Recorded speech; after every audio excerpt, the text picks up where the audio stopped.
I would say the one thing that comes up over and over again is the good girl cycle. We all want to be good, a good mum, a good wife, a good daughter, a good friend, this longing to be good enough. And we all think that we're not enough and we're not good enough. And the good girl overthinks and overfunctions and over accommodates and takes on too much responsibility. And when we break that cycle by recognizing our value, by recognizing who we are over what we do, what we achieve, what we produce, then that place of calm that we're all looking for, that can become, that becomes your default rather than something that you just get when you're on holiday.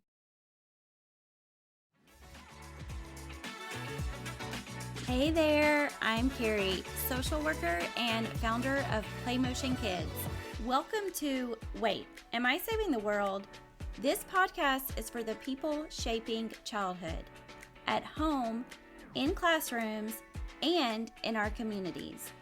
Around here, we talk about what it really takes to raise the next generation of changemakers through conversations about child welfare and development, parenting, education, and everything it takes to show up for kids without losing yourself in the process.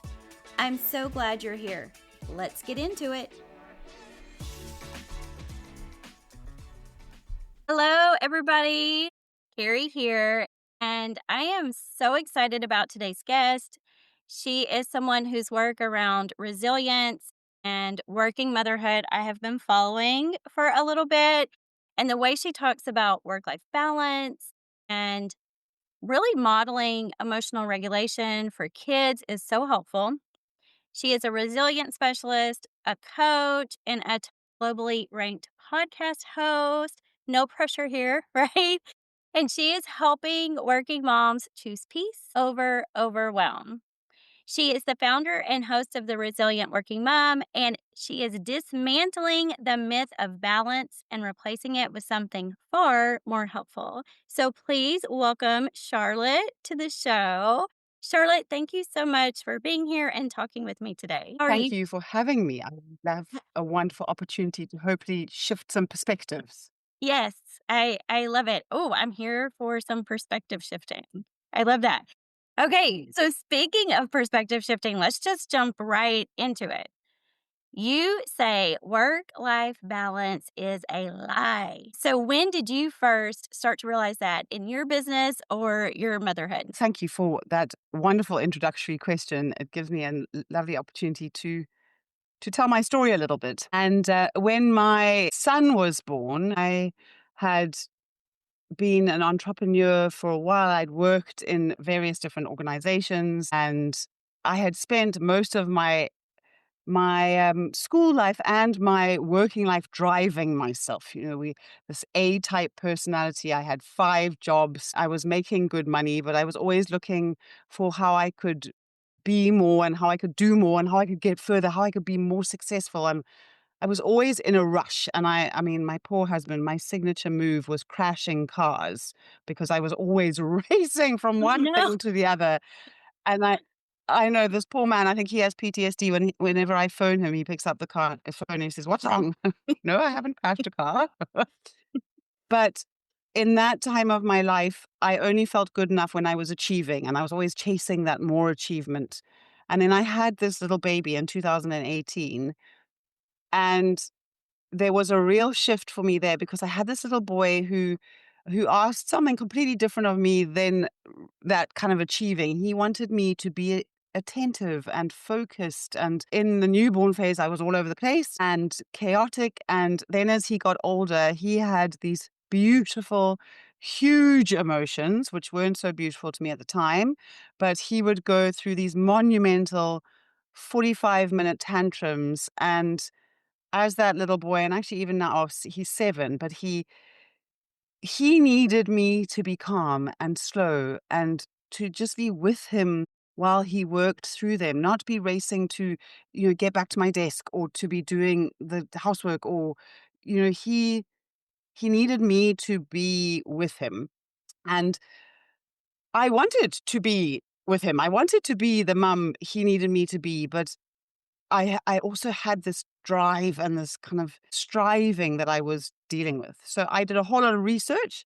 I went through my own coaching journey to figure out how I could stop chasing this kind of good enough, why I was chasing this good enough. And it was there that I started to look at this idea that it's not a time issue or a balance problem. It's not, that we need to do all these things and we need to balance all these things, but I had an identity problem. And I Mm. this identity problem was that I was trying to be the good girl. I was trying to be the achiever. I was trying to be the people pleaser because that's who I believed made me belong, made me acceptable.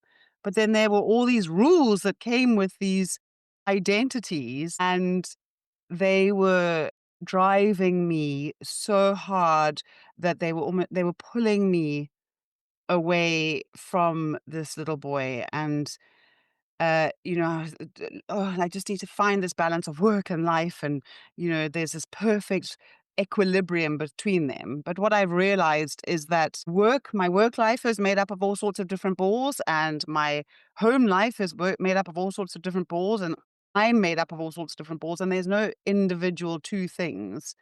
And I like to picture it as being a working mum is more like juggling a tightrope, and you're juggling these balls, and it's impossible to hold, let alone juggle all of them. You can't do that.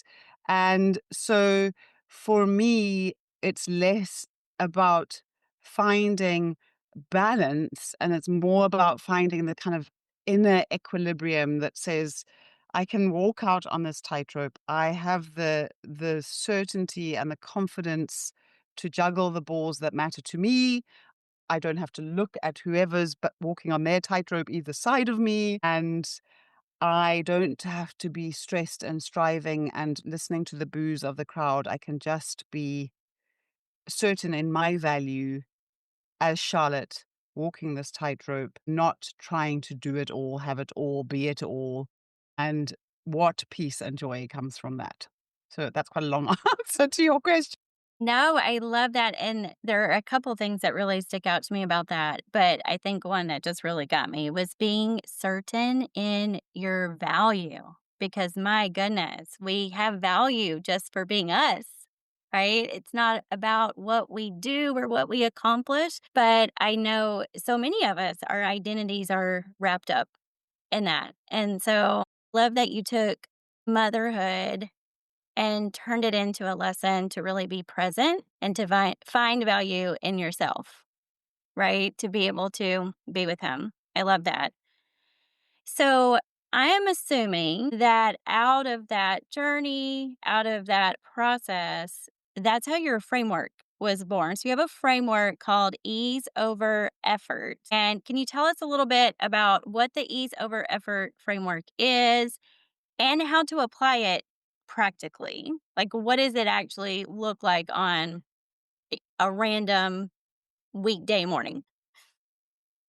Yes, absolutely. So there we are with all of these false identities, and we're striving. It's this hustle or this drive to achieve or to be good or to please or to do all the things. And if you will, kind of picture a normal week, a morning in your week, and imagine that your children get out of bed without you having to ask them to. They get themselves dressed, they come to breakfast, they sit at the table, they eat their breakfast, their bags are packed, your work emails are not pouring in, you're on top of your work, you get everybody to school, you drop them off, you arrive at your desk.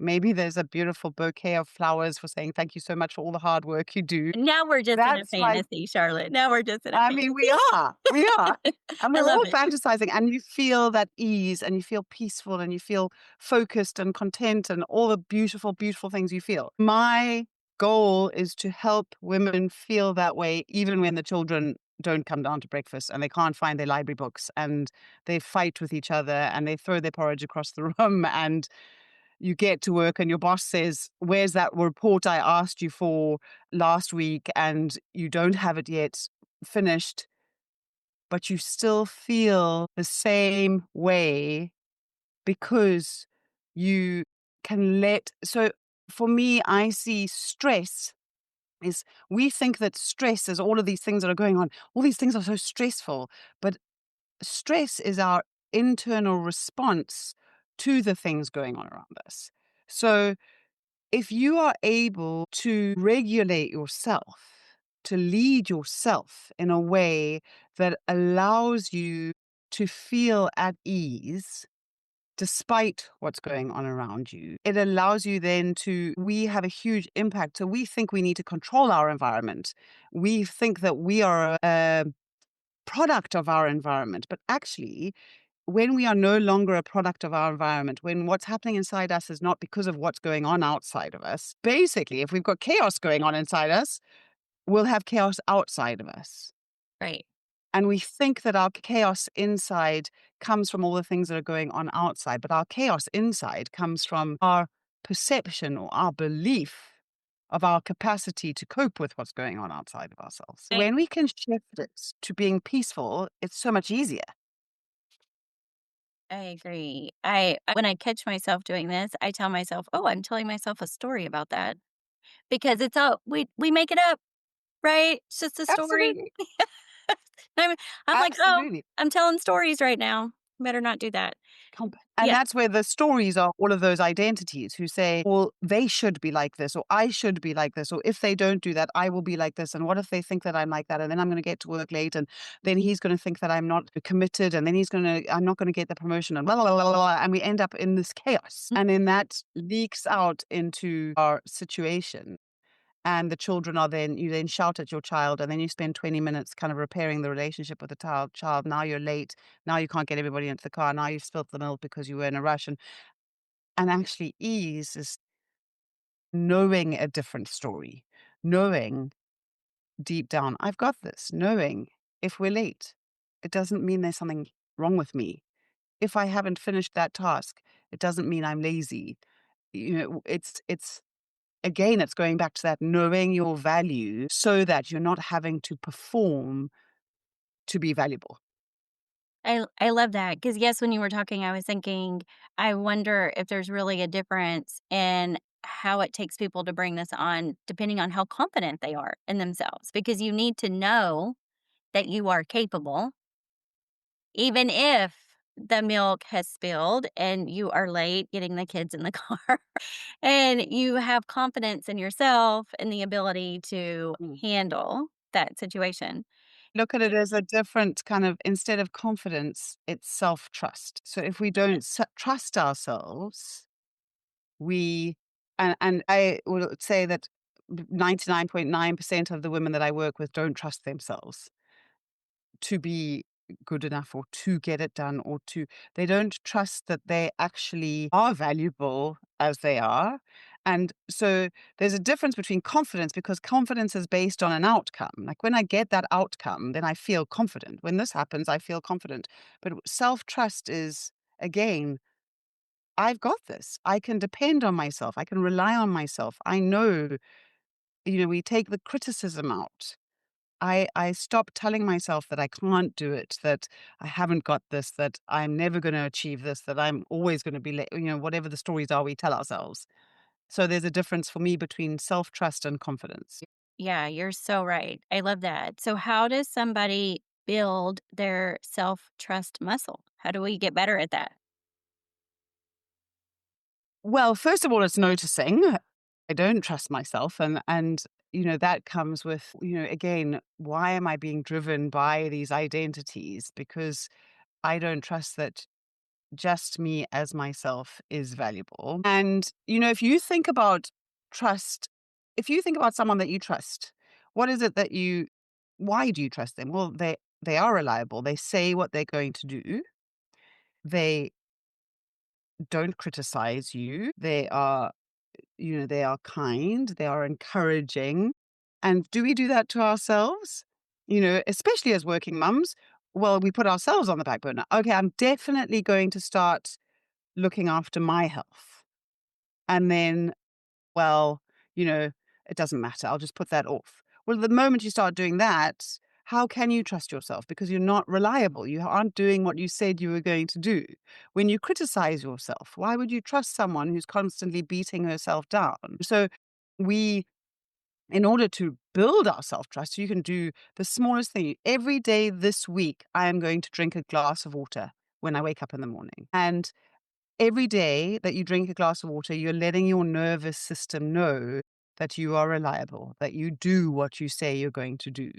And that is how you can, minute by minute or small moment by small moment, build self trust again.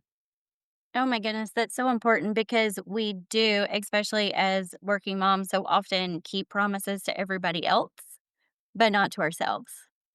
And then we're diminishing our ability to self-regulate or handle stress and let it be easy, right? Ease over effort. So I'm curious what you think. It sounded like when you were telling your own story and journey about becoming a mother, your child really just needed you to be present. So what do you think kids actually need from stressed out parents? Is that it? Is it presence or is it something else? I think presence is absolutely one of the things because what presence does is it tells that child that they are valuable enough.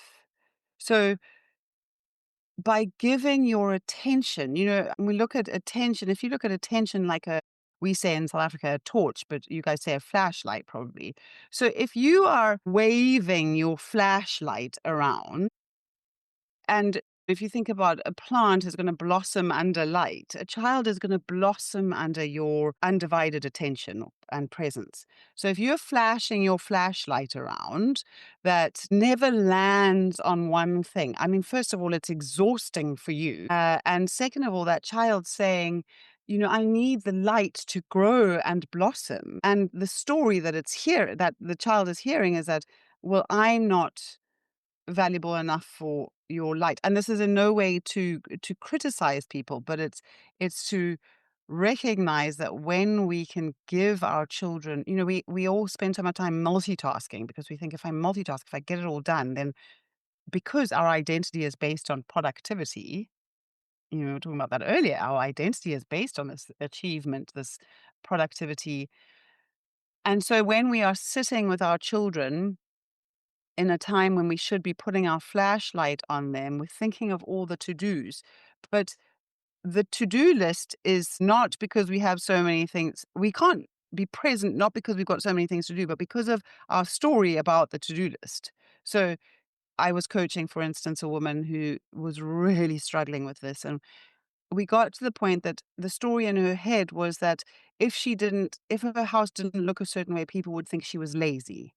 So then the identity she was running away from was lazy. And when she could work through this, she actually had the capacity to be present with her children. So now I'm again going on a rampage, but presence is really important. I also think it's incredibly important to model to your children uh, you are certain in who you are, your identity. When we are being hustlers, don't talk to me. I'm busy. I've got so much to do.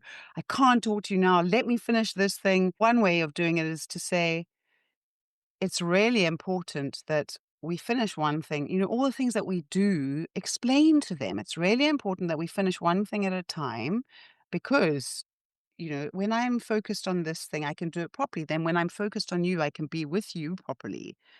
And I know myself enough to show them that they don't need to multitask. They don't need to do 100 things at a time.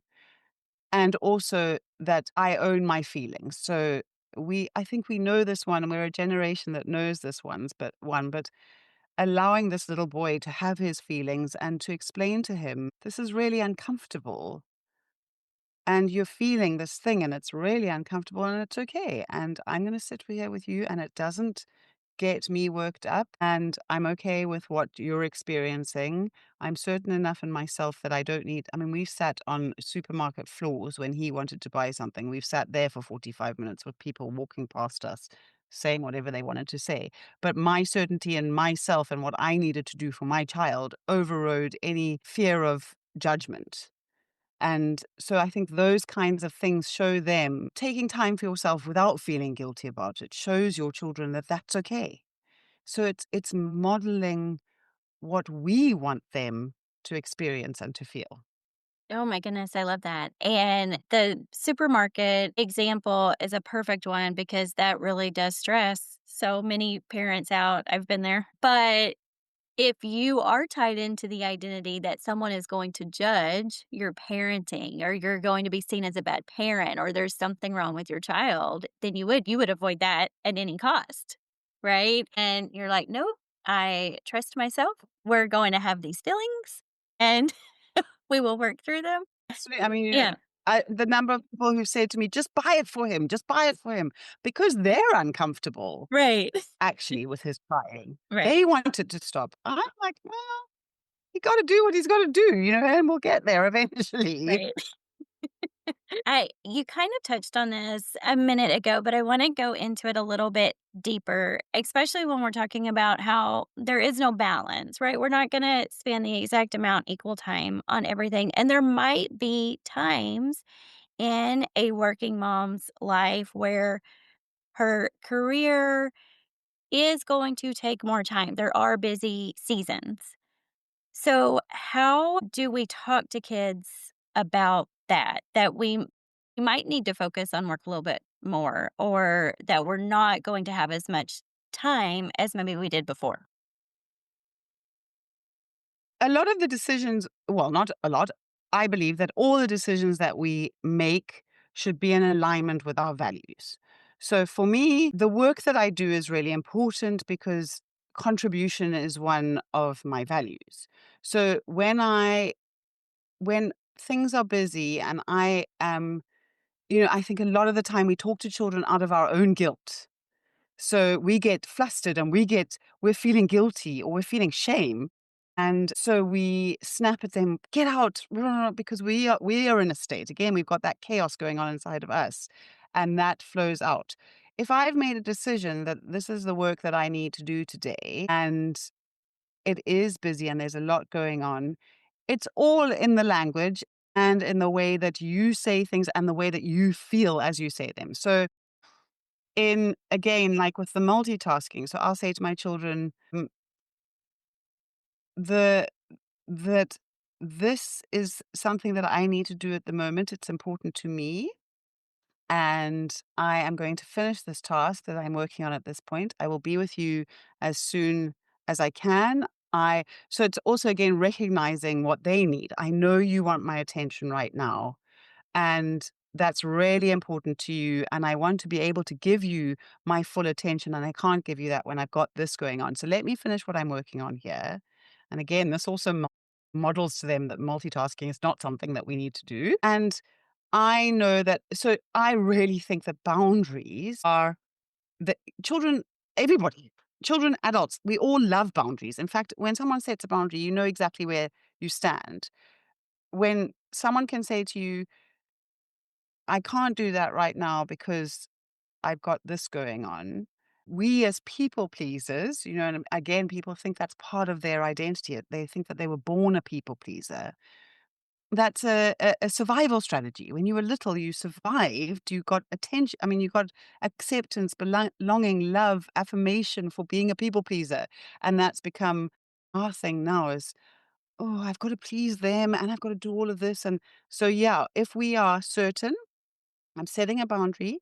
I've got this to do today. I'm going to be working between this time and this time, and then we will have time together. And managing yourself, setting boundaries with yourself. I said I was going to work between 8 and 5, and then I was going to close my laptop. Whatever is not done then, I teach something called my 3 zone focus framework. And we have in the middle of that is the essential zone, and then the maintenance zone, and then the let go zone.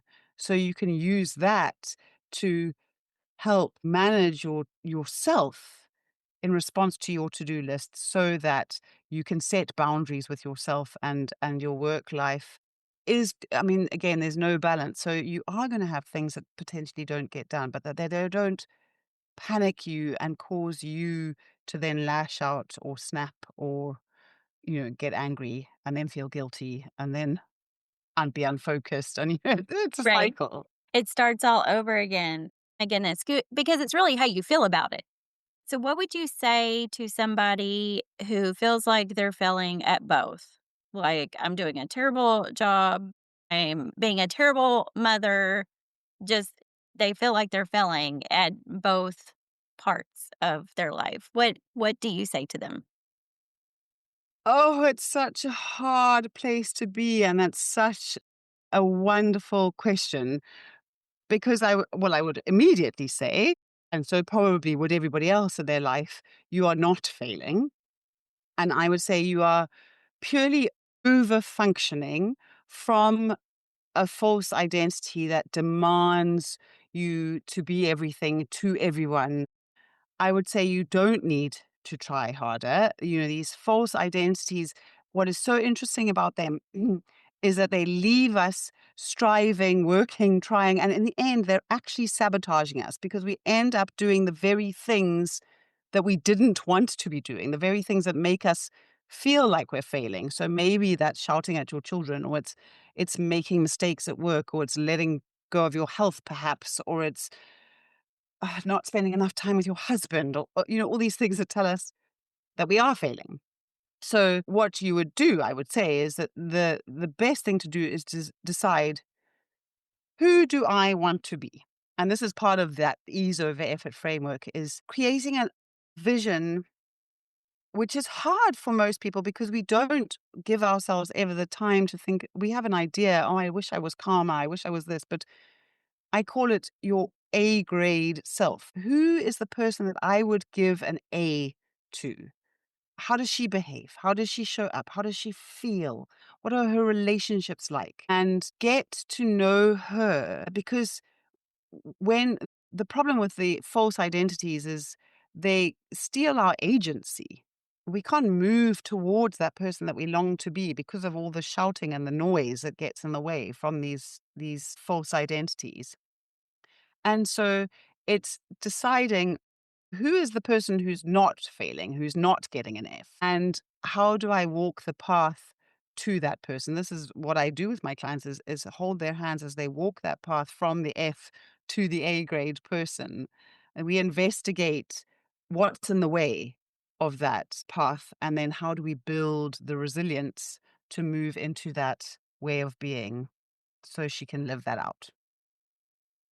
Oh my goodness, Charlotte. So we're not even just envisioning at this point, you are helping them overcome the obstacles to get there. That's amazing. I know that is so helpful. So do you have one small habit or one thing that pretty much across the board with your clients is helpful? I would say the one thing that comes up over and over again is the good girl cycle.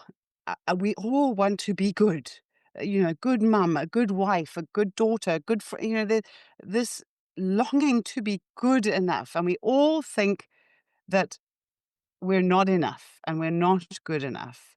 And the good girl overthinks and overfunctions and over accommodates and takes on too much responsibility, and when we break that cycle by recognizing our value, by recognizing who we are over what we do, what we achieve, what we produce, then that place of calm that we're all looking for, that can become, that becomes your default rather than something that you just get when you're on holiday. It's really noticing, I'm in the good girl cycle. I'm in this thing round and round again, and it's causing me this stress, and it's exhausting because I'm in a stress response whenever I feel like I'm not good enough. Whenever someone's eyebrow raises, and actually their eyebrow is probably raising because they just remembered something that they forgot to do and they're berating themselves. So it's really getting out of, also one of the ways of getting out of that is getting out of our perception of their perception of us.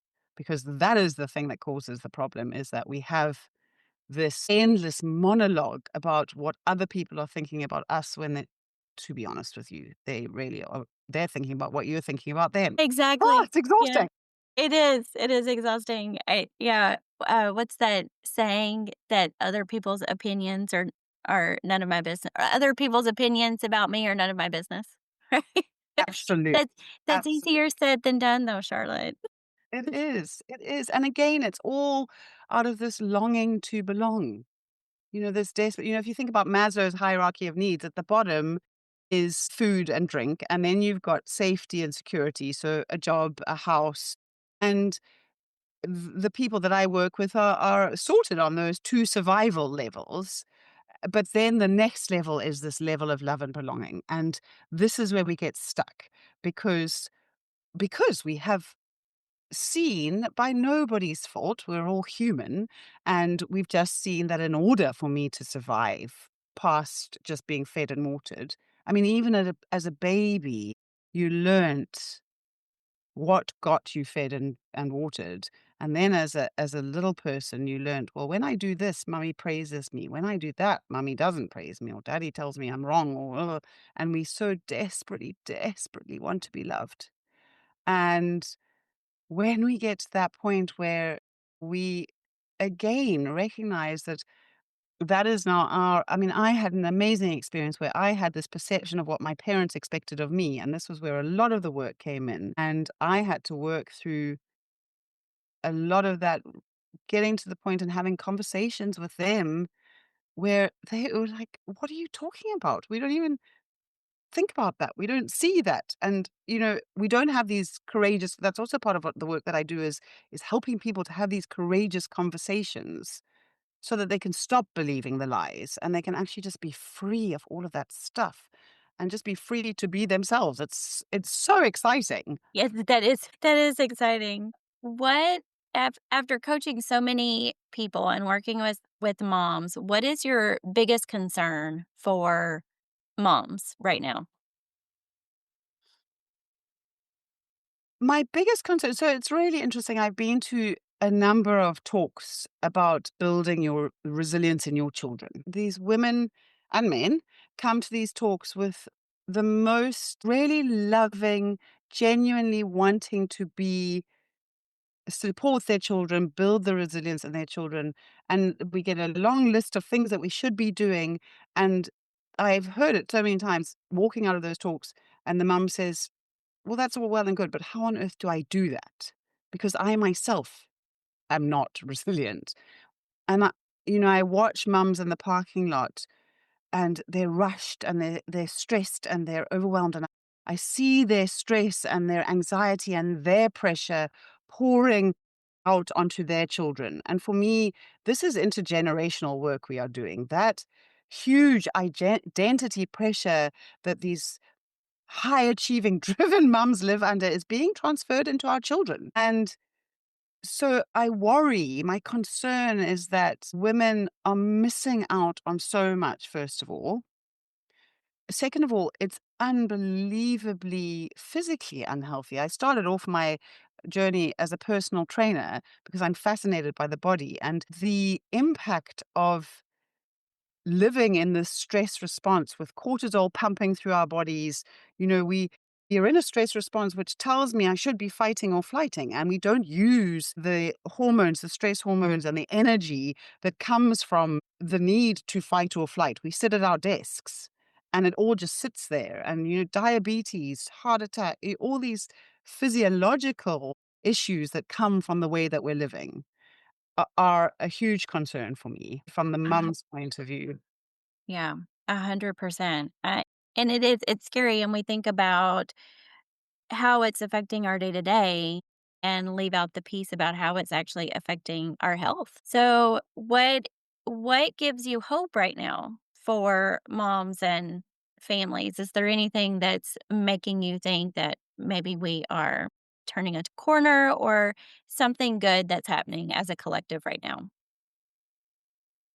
Well, I think that there is huge awareness. The more that we are becoming aware of what our children need, my hope is that we also become aware of what we need. And, as I work with women and I watch them realizing I actually get to decide who I am when I see them taking back their agency from this pressure and from this huge need to perform, and watching families heal when mums shift their identity. I mean, I've worked with a couple of women who were on the brink of divorce.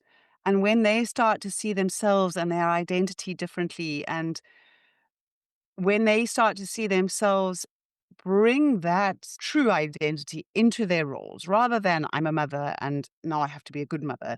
Actually, I am Charlotte and I can go into my role as a mother being Charlotte. I can go into my role as a coach being Charlotte, into my role as a wife, as a daughter. I don't have to be scrambling in all of these roles. I can just be myself and when that happens, deep relationships blossom. When that happens, you see women actually becoming more successful than they've ever been before because they're not trying so hard to achieve. They can be focused, they can be intentional, they set boundaries. Again, there's that kind of certainty of I know who I am, I'm good at what I do, I can focus on what I'm doing. There's these two, I think I talked about it earlier, these two different types of stress. There's another type of stress called eustress, which is a good stress. And it gets us up in the morning. And when we are in a state of eustress, it's what gets us to that highest level of performance. It's when we move out of eustress into distress that we start moving into exhaustion and anxiety and burnout. So that is my hope, is that women would start operating out of that place of eustress where they're performing at their best in all areas and finding joy in it. Yeah. Oh my goodness. Yes. Finding joy in it. I love that so much. And you're right. It is intergenerational work because when you have a mom that flips that switch and they start healing their families and healing their marriage, their kids, when they're adults, they won't have to work through that. That will be their baseline. And that's amazing to think about. So, Charlotte, thank you so much for sharing that with us. Can you tell everybody a little bit about where they can find you, any programs or offerings you have right now? I would love to share that. Yeah, thank you. You can go to my website, www.charlottehaggie.com, just to find out a bit more about me. I'm on Instagram at Charlotte Coaches. I'm on Facebook. I'm on LinkedIn. I do have my podcast, The Resilient Working Mum, which is, as we speak, is on a little bit of a hiatus, but I'm coming back in January, all guns blazing. And I also would love to gift to your listeners. I have a private podcast called Unfrazzled, and it's just looking at a new way to work and mother. So I would love to gift that to you, and I'm sure Carrie will put that in the show notes. I will. Yes, I will link that in the show notes. Thank you so much, Charlotte, for sharing. And I'm so glad that you joined me today. Thank you very much for having me.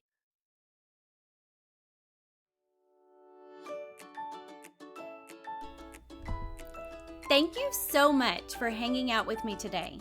If you enjoyed this episode, follow the show and share it with someone who cares about showing up well for kids. And if you feel called to create real impact in your own community through movement, mindfulness, and whole child learning, you can find out more about becoming a certified PlayMotion Kids instructor at playmotionkids.com. Until next time, stay curious, stay kind, don't forget to make a little time to play, and now get out there and go save the world.